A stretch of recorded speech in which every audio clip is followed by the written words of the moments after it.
Hello বন্ধুরা, তোমরা সবাই কেমন আছো? আবার চলে এসেছি একটা নতুন রেসিপি নিয়ে। তোমরা কি জানো এটা কি শাক?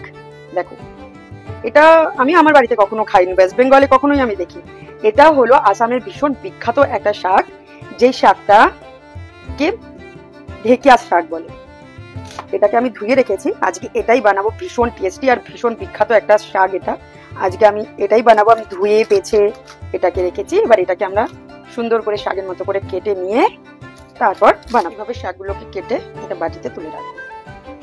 এবার আমরা কড়াই বসাবো আর রান্নাটা শুরু করবো। বানানোর জন্য কড়াইটা গরম করে কিছুটা সর্ষের তেল দিয়ে দেবো।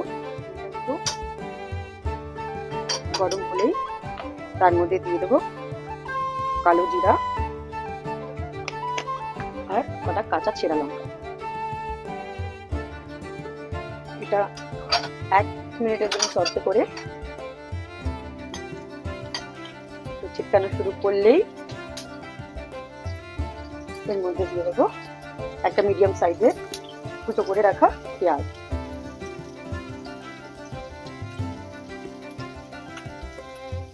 এটাকে একটুখানি হালকা ভাজা ভাজা করে নেব।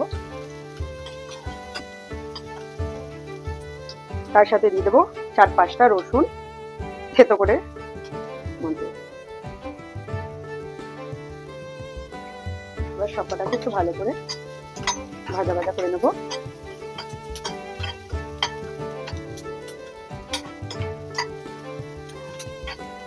কিছুটা স্বাদ অনুযায়ী লবণ, হলুদ 1 চামচ, লঙ্কা গুঁড়ো, এটাকে একটু ভালো করে ভাজা ভাজা করে নেব।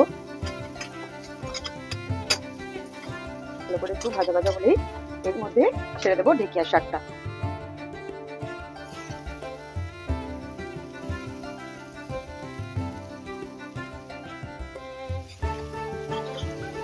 এবার ফ্লেমটাকে একটু লো করে এটাকে কিছুক্ষণের জন্য ঢেকে নেবো।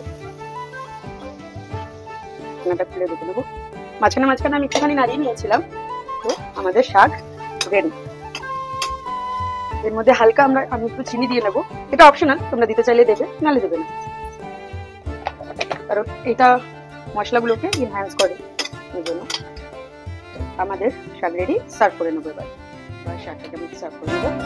দেখো, ভীষণ লোভনীয় খেতে।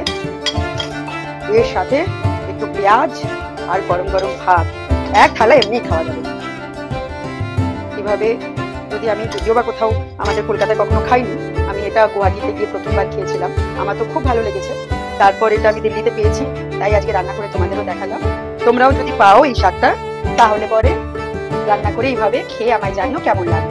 আর এটা কি কলকাতায় পাওয়া যায় সেটাও আমাকে জানিও কিন্তু কমেন্টে। আজকের জন্য বাই বাই।